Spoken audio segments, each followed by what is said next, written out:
Hi guys, I'm so excited for our live today, and I am going to ask my friend Donnellan to join. So give me a second, as this is asking somebody to join my live, and hopefully she will be on in just a minute.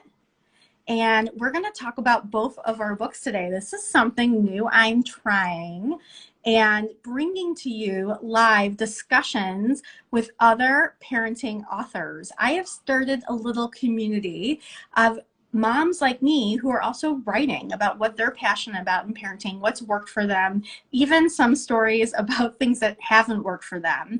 And I am super excited to have Sue join us today. Let's see if she is able to join. Still waiting for her. Oh, invite. Okay. She is now invited, and hopefully she will pop on. And it should show us both on the screen. Let's see if our technology works. And it's doing something funny, like I keep accepting it, but it's not working. So give me a second. There we go. Yay, we did it. So, hi, I was telling, we have a few people on. Oh, I love that screen name. My favorite color is floral. Me too. And it looks like another Sue. Hooray for Sue's. And I'm just so proud of us because Instagram is a second language, as you were saying, Sue, for us, not being of the millennial generation. But we're working it out. And look at this. At the same time, we're both on Instagram Live. I think we should be proud. We're doing all the work, so.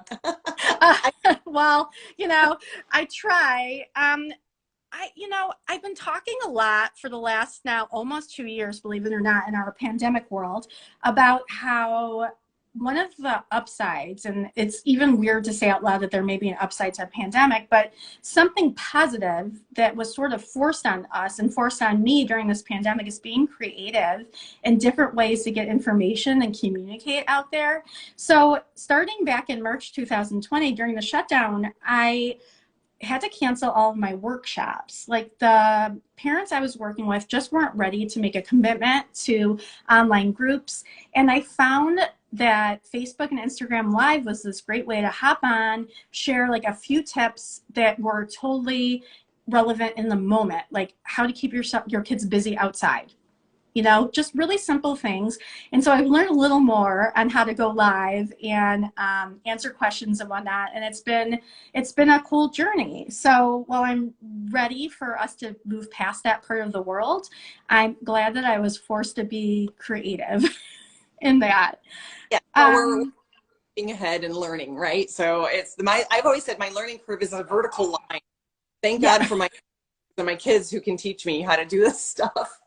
Right. I always say, like, I wish I had a 15-year-old intern, like my friend, who's even like a little bit older than me, he explains that the people of like our generation are, the people like our kids, they're technology natives, right? Like a lot of them were born already when cell phones were smartphones and whatnot. So this is so normal and natural. And we're more like technology immigrants. And I always think about that. We really had to learn. I wasn't in any kind of school when all of this stuff started. So the last thing I learned in school was how to type and how to do like Apple IIc commands, which is, something I'll never need. And when I graduated from Michigan State in 2001, I had to show them I could make a table on Word. So like, it's gone a long way. Anyhow, I'm so off topic. You see me, Frankie? I can see you. Can you see me? Yeah, I just want to make sure because I'm seeing a different screen, and so we are both on talking. Okay. I think so. You know what I'm going to do? This is cool. I'm going to go on my desktop, if everyone will indulge me a minute, and see what everybody else is seeing out there. I think that might be fun if it pops up. And while I'm doing that, since I love to multitask, yes, I am just going to now formally introduce to the Fab Parenting community, Sue Donnellan. parenting author, parenting mentor. Sue and I found each other and sort of noticed we had a similar style in the way we teach, the way we write, the topics that are important to us. But we were just discussing that our stories are really different and how we got here at this point. So, Sue, and thank you for having me now. I think I should also be on Ask Mom Parenting, so that's awesome. Oh, thank you so much to everybody who's joined. I see Macaroni Kids Franklin joined. Emma, thank you so much. Throw a comment or a question down in the chat, and I'll monitor that too. So, Sue, tell us a little bit about your journey. How did you decide to become a parenting mentor and then take on this awesome task of writing a book? And I know firsthand it is a big task. Oh, it's a huge task. Really surprised me just how intensive. But I come at this from a different perspective from you. You know, you've got a whole career in education and a formal education in that, and I have my education in business. So I've been an entrepreneur, and you know, my husband wanted to have some kids, and you know, he's in the military. We're moving around every couple of years. I'm like, I'll have a couple kids for you, and anyway, went from one child to trying to have my second child to having natural triplets spontaneously, and went I can't even like wrap my head around that sentence. Because I wasn't really, you know, one of those people that wanted kids, that babysat for money. You know, I remember going on a double date when I was a teenager, and the mom was letting her kids run around Pizza Hut. And I stuck my foot out and tripped the kid, because I was like, well, you know, I'm going to teach this kid what the mom isn't. Now, is that the kind of parenting you're advocating for in your book? Yeah. That's where we all start, right? We all start. And then eventually, you know, after life handed me 4 children and I was yelling all the time, right? So I had to learn on the job what was going to me get my kids to take accountability and to be independent, and to stop yelling. I had really, like I said, my learning curve was vertical. That 1 to 4 kids, a business I'm running, a husband deploying to war. I need to get my shit together, figure out how to stop yelling and get my kids to listen to me. I had no idea that parenting was so nuanced and layered, and you know, whereas with you, you know, maybe you were educated, you loved the whole idea of children and family, and I was kind of like kicking and screaming all the way, like, oh, what is this, you know, how's this going to work for me? So right. Well, I have to say though, like, working with other people's kids is a whole different ball game. I'm always like, I go through this realization daily that while I feel like really secure professionally with other people's kids, I mean, don't get me wrong, I have all my moments where I'm like, God, I need like an assist here, I need to talk to a colleague. But working with my own kids is so different because we're so involved in a different way. We're so emotionally attached. There's so much guilt involved. It's just a whole different ball game. But really, hearing you explain how like you had to learn on the job, I've realized that through the years working with so many families, like when I was in education, when I was in the camping world, as a consultant, as a therapist, I've worked with parents so often. And I realize, you know, parenting is such a big responsibility. It's such a tough job. And they don't even like hand you a booklet when you leave the hospital. Like they might talk about infant care, but what happens then?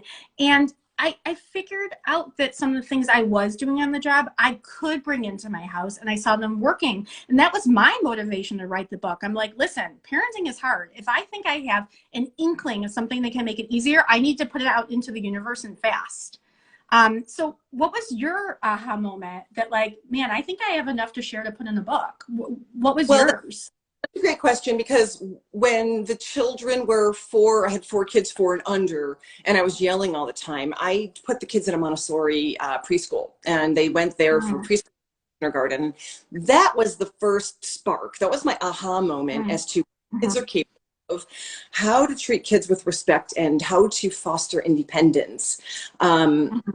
For someone like me, you know, doing laundry times 4 and packing lunches times 4 and all of this stuff. Wow.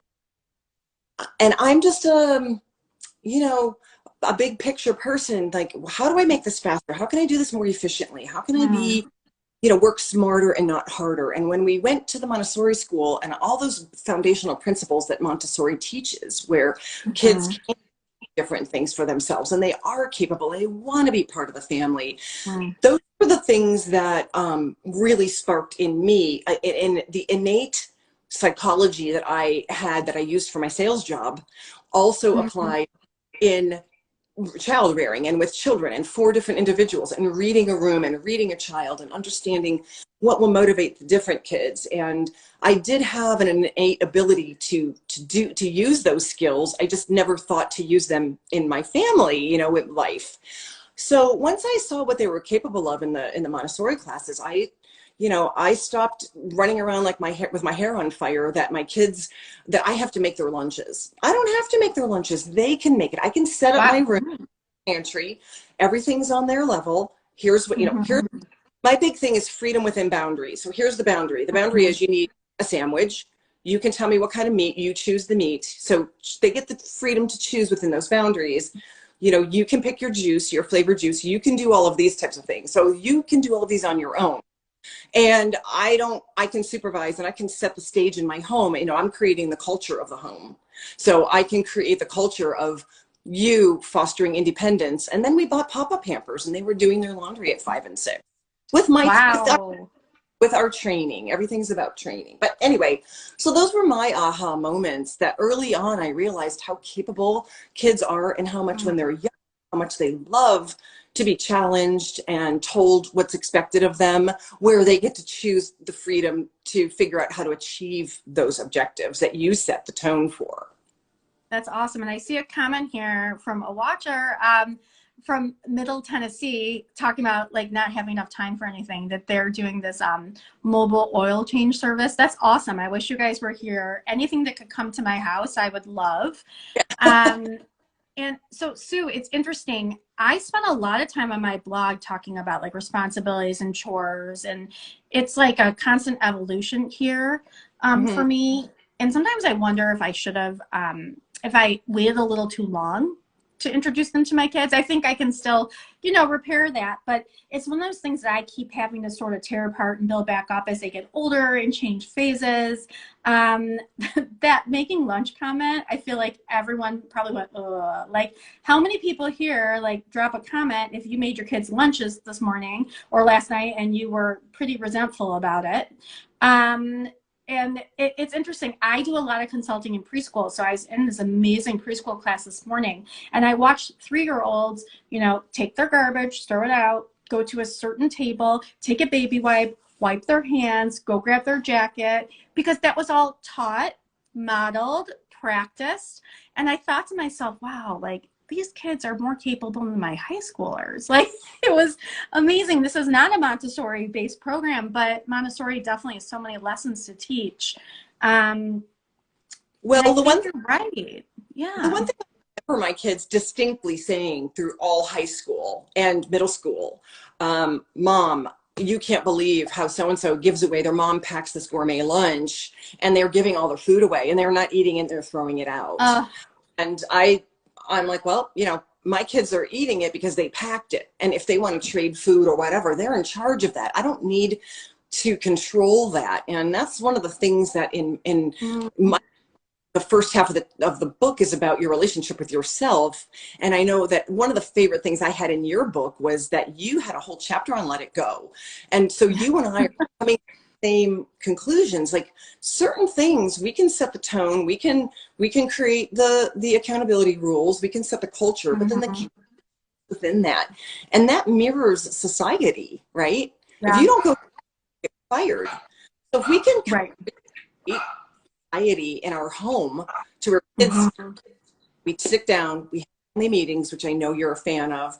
We tell Mhm. them respect, there's accountability piece, Mhm. and there's, and then we're going to let you figure out how to get to what we're expecting, and you're going to make mistakes, and that's okay. But it's not us controlling, and by default, removing the control allows the kids to make the mistakes and to learn the lessons and do it with the safety net of our home, so they can continue to grow and learn. Yeah, and I want to speak to control for a minute because I think that's so key. I see it all the time, and I've even found myself feeling out of control with parenting. That's where like the yelling comes in. And we have such a desire to control. That's when we become like really authoritarian and want to lay down the law. And we think that's going to fix everything. But our children are human too. They want some control. So then we get into a bigger power struggle and things end up being even harder. That piece you said about like letting my kids pack their own lunch in a way I've taught them, right? You're not just saying, sure, like have at it at Mhm. 4. They may be more likely to eat it. And that's like a true principle in so many ways. I talk so much in my book and really everywhere in my instruction about collaborating with your kids. Like when there's a behavior problem, get their buy-in, see what they Yeah. think will work. We forget like that matters. And so it's interesting. With lunch, I've sort of let go of a lot of things too. And I do sometimes make my kids lunches, but what I've changed is it's like not a given. You know, if I'm already like putting away leftovers and I'm like, oh, I bet they'd like this for lunch, I might say, hey, can I help you out? Like, can I put this in a thermos for you? And then in response, like later on, I'm going to ask you to help me with the dishes. And like that might not be in a chart, but I need your help. And that's something I've been doing more with my high schooler, and I find that is working well too. But of course, like when I get that, like I didn't like what you packed me, I'm like, that's awesome. Like, let's review how to pack your lunch. Yeah, That's, well, I'm not you. Go ahead. never too late, really. It's never too late to be able to Hmm. say, and again, I think it's important if anyone's listening and then they have younger kids, taking time for Hmm. is, one of my mantras is that kids are adults in training. And when you reframe that in your mind, that the kids are Hmm. for our instruction and they're blank slates, so we teach them what we expect and how we model certain things Hmm. we don't know. We can't expect them to know. We have to say to them, here's Right. how it looks. So in the lunch packing example, like I said, for 4 and 5 year olds, here's everything on their level. I rearranged my pantry, put it on their level. Here's the chip choices, and they get to create the list. Do you like, Oh, cool. animal, like, what do you like? You create the list. I'll purchase it. That's my job. I'll cut the fresh fruit. But my training says a sandwich, you get to pick your bread, you get to pick your meat. My Hmm. training says you get to get a fruit, you get to pick your fruit. I'll have it cut and ready. So it's created in the home, then they get to choose, and then I've washed my hands of it. I no longer need to control, and I'm not the one hungry. They are. Hmm. So Right. letting control is a critically important piece of parenting. It is. It is. It's so freeing. It makes a big difference. And, I think sometimes people think that's like permissive parenting. And no, you're not going to let go of everything, right? Like it's really like calculated and thought out, like what you need to let go of. And that can be different for each kid. Like talk Yeah. about like you were sharing that you had 3 kids, and yes, they were born at the same time and the same age and the same grade. They're still 3 different humans, and um, I bet it's like even easier to forget that when they're the same age. But I find myself constantly relearning that lesson in my own home, that what worked for my first and fourth grade won't work for my third, because they're different people with different needs. And even with like independence, like he may not be ready for certain things. I like to use the term like right sizing expectations. Sure, I'm going to consider that I have a middle schooler and think about what I feel is appropriate for a middle schooler. Maybe even do some research and talk to their teachers and their experts. But then I also have to think of my middle schooler who's Gabby. Now, what's appropriate for Gabby? You have to take it to that next level and individualize. So even like privileges in my house, like certain things that are allowed on media, have not been the same for my oldest and my second, because they're different people and they were ready for different things. And our family was in a different place at different times. No, So tell me ever a little bit. Yeah. It's well, and you make a point too. And if there's any parents listening that have multiples, even if just twins, the temptation is to treat them as a package unit. And I spent all my time telling them, we have the older one, and then we've got the 3, and you're not a package deal. And even though of the three, the Mm. boys, you're still not a package deal, right?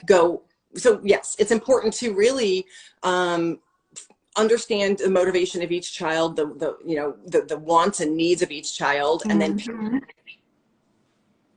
Absolutely. It really is. And it's interesting. Many years ago, one of my kids was in a preschool class that had a set of triplets, two sets of twins, like something very like unusual. uh-huh. And she was having a birthday party, and she started to make out invitations. And I like didn't discuss it with her, but in my mind, like the triplets in the same house would get one and the twins would get one. But without discussing it, I looked and she had just done 12 invitations. I was like, oh, that's great. Okay, fine. And since we were inviting the whole class, we were able to send them in that way. And I got a text from the mom of the triplets, and it was so meaningful to me and really like an aha moment. And she said, I want to explain to you how special it was and how proud they were to all have their own invitation. Like No, so often they're looked at as one unit, and they're different. They all have their own bulletin boards. And then I remember that. And from then on, it's something I've been really careful of when we have different sets of multiples, like in my kids' lives. And it really, sure, like, why shouldn't they be able to have their own and treat it as individuals? Like that's that's not, important. yeah, yeah. And conversely, when we would get invitations where the whole class wasn't invited, ultimately one of the kids would be invited because they were better friends with the child. You Oh know, boy, yeah. it's into different classes. So if Mm-hmm. the child was friends with the birthday boy, my other two weren't, Mm-hmm. and that boy would get the invitation, and the other two kids in my family would be upset. Well, I know him too. Well, but are you friends with him? So, Yeah. parenting back end, you're going, no, he got invited, he's friends with him, and you'll get your turn next time. And yes, there's crying and screaming, but again, just that culture, that ability Yeah. piece, right? But you're not a package, Yeah. pros and cons, right? So that was Yeah. for you for inviting all three as different people, and to you that made sense. It did. And I learned a lot, and I realized like how ignorant I was not having that experience myself. Like I really thought, oh, well, it must be like sort of easier in some ways because her kids have built-in playmates. No, that's ridiculous. Like I have three kids, they fight all the time. Just because they came out at the same time doesn't mean they get along. like some of the things as I said them out loud, I was like, oh man, like that is not no, that can't be true. So that was like an interesting learning experience for me. I want to talk about a theme that I loved in your book, and it's something I talk about with parents all the time, and I constantly have to remind myself. And it's like one of these like very simple concepts that we just forget about. And I want to talk about like giving our kids choices as a Mhm. management style and as something that really helps us. But I love that like the title of one of the sections was don't offer a choice you don't want them to take. So tell me a little bit about your philosophy and when you work with parents as a parenting mentor, how you explain this like beauty of giving choices. Well, I explain it in the terms of just the autonomy, all the things that we want our children to be, which is independent, and we want them to be making their own good decisions and wise decisions, and all the things that we want of our children, for our children. Counterintuitively, we sort of sabotage that through our punishment or timeout or our controlling ways. So Mm-hmm. in this case, giving choices is just it's a free, easy way to allow the child to develop their decision-making process and to let them make their decisions as to what their feelings are, what do they pro or in con, and what are my likes and Mm-hmm. dislikes. As a parent, we can help facilitate that. But Mm-hmm. as far as this is in the headline that you just read, that kind of came about when the kids were teenagers. So it's one thing when Mm-hmm. you're 6 year olds, what book do you want? What shoes do you want? That's all good. But then when you get older, the stakes become higher. Right. Teenagers are all of their own. So Oh goodness. what Mm-hmm. with teenagers, I found that if you go in, and I have a saying that, if you want to be lied to, ask a direct question. Um, if you just, who was there? Where were you? You have to Right. be new. But if you're giving a choice and they're backing a kid into the corner, um, Mm-hmm. um, you need to be home at 10. And if not, all the keys are taken, the keys are taken, the car is Right. taken. Whatever. Well, what Mm-hmm. son's parents did do that. And they were very big about control. And it really, the older the child got, the more they clamped down because the more fear was ruling their parenting. And in this Mm-hmm. particular, mom said, if this, then this, and we're taking the car away. And Mm-hmm. made the choice that he wasn't allowed to make because that was alluring as a teenager. And Right. so in that case, don't offer a choice you don't want them to take, because now you've backed yourself into the corner, right? So now you've got nothing left to do but to react and Mm-hmm. ground and punish.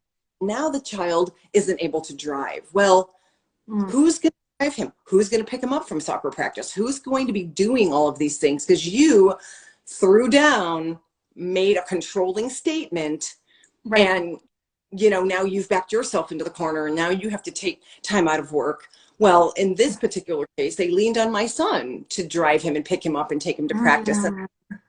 how's that working for you as a teaching mechanism, or Oh how are boy. you Right. behavior? Is this getting your child to come home at 10 on time? Is this working? And Well, ultimately, it's not yeah. collaborative. And it makes me like I like as you're talking, I've had all these flashbacks of like the empty threats I've made to my kids because I don't care. Like you were so nice to mention my background. It doesn't matter. I'm still a parent. I'm still gonna fail Yeah, constantly, right? Which I to me is a measure of a good parent because I keep trying, right? And how many times did I say like if you don't stop, hitting your sister, like no Hanukkah, right? I'm thinking it's like it's Christmas time. How many people are yeah, like, well, if Santa yeah. sees you, no, we're canceling Christmas. Right, right. Okay, nobody is canceling Christmas. I really hope not, right? So like what does that do the next time you have to actually like make a safety concern sort of ultimatum? Like, do they believe you? Probably not, right? And we've all done it. So it's true. Like, think about those choices, think about your ultimatums. I've been reading so much about teens lately because I do have one going on two in my house. And so it's just something I've been thinking more about personally.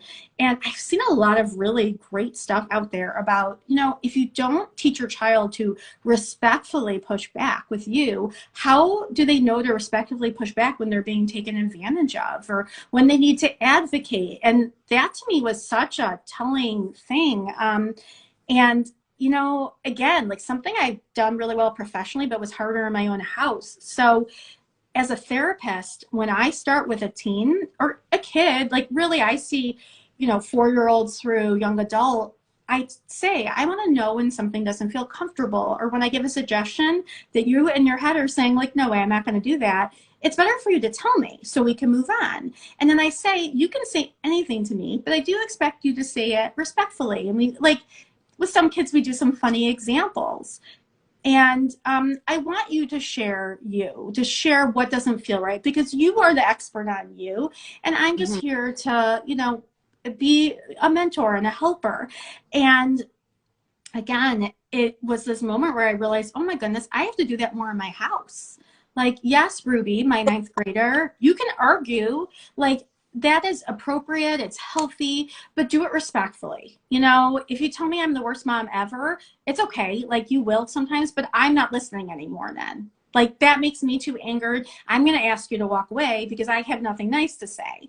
But Mhm. if you say to me, like, let's sit down and talk, I'm open. And even like reading the room, we were talking about that earlier, like make sure you're catching me at a good time. And I've also lately done a good job monitoring myself. Like I realized my kids would come in with something important. I would be in the middle of something for work. They would get mad because I didn't look at them. I was looking at my computer. I'd feel guilty. Oh my God, I'm that mom who's not focusing on my kids. So I've learned to say, this sounds important. I know I'm distracted and that wouldn't be fair to you.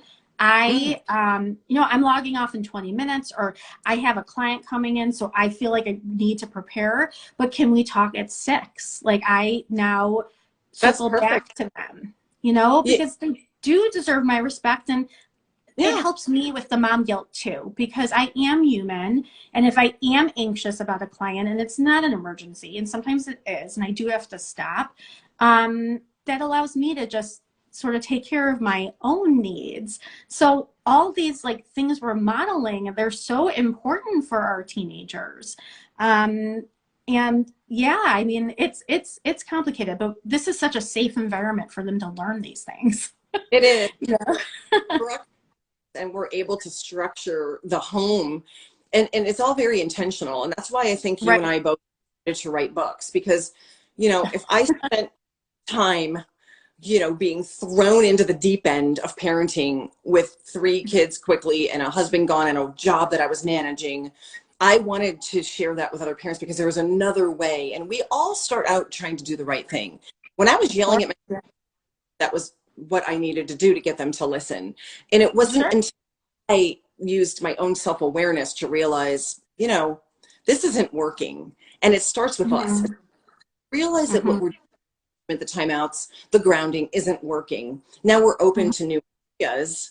And from Mhm. there, that's, like I said, why you and I wrote the book, our own books, because Mhm. we with other parents. And if we can help them do have better techniques, but we all think we're Mhm. doing the right, and all we just sometimes we just don't know where to go from there. And it's our Right. inclination. We've fine-tuned our techniques and our methods, and we realize what works. We just want to share that with the world, because hey, Absolutely. let, Yep. let I mean, any shortcuts you can give a parent, wow, that's like a that is important. yeah, So I think we need to wrap up. It went like time flies when you're having fun. I know. Sue, share with our audience the name of your book, the best place to find it, and everywhere we can find you and more, tips and tools that you're providing. Thanks, Frankie. Well, so my business is Ask Mom Parenting. So it's askmomparenting.com, and Ask Mom Parenting on Facebook and Instagram. So follow me there. The name of my book is The Secrets to Parenting Without Giving a Fuck. And it's sold on Amazon, Barnes and Noble, iTunes, anywhere, all the major places. And I spend time, you can go on my website and get 20 free minutes for us to determine if there's a fit for Oh, mentoring. cool. I offer, Awesome. an hour, 2 hour, I offer various packages. But yeah, the methods that I teach are foundational. Once you learn, it's almost like a foreign language. Once you learn to practice this mindset, this parenting mindset, Mm-hmm. learn how to spot patterns, you'll learn how to parent in advance, so Mm-hmm. prevention, and Mm-hmm. you'll be carried from 2 to 20, developing relationships of trust with your kids and developing accountability and independence. And so, yeah, it's easier than you thought. Awesome. That's great. So guys, definitely check out Sue, Ask Mom Parenting. Lots of great content and fun things. I'm sure you'll see me sharing her stuff from time to time. And for those of you who may have found me through Sue's site, I am Frankie Baghdad. My Instagram account is Fab Parenting. I run a consulting company called Fab Consulting. Fab F AAB consulting.com. You can find me there and on Facebook. And I just wrote a book called I Love My Kids, but I Don't Always Like Them. You can see Sue and I really like being honest in our book titles, which is the first thing that I was like, oh yeah, we'll be friends. Yeah. But I try to give out as much free content as I can. So definitely follow along. And tomorrow, as part of my series of going live with parenting authors, I am going to be talking with Christina Hillsberg about License to Parent. So tune into that. That will be at 6:30 Eastern time. And follow along. You never know what Sue and I will be up to next, but I'm sure it'll be interesting. So thank you everybody for your time today, Sue. This was a lot of fun. And Thanks. everybody go enjoy hopefully a little bit of quiet time while your kids are at school. Mine are home, which is a whole other story. So if yours are at school, enjoy it and see you guys soon. Bye. Thank you. Bye.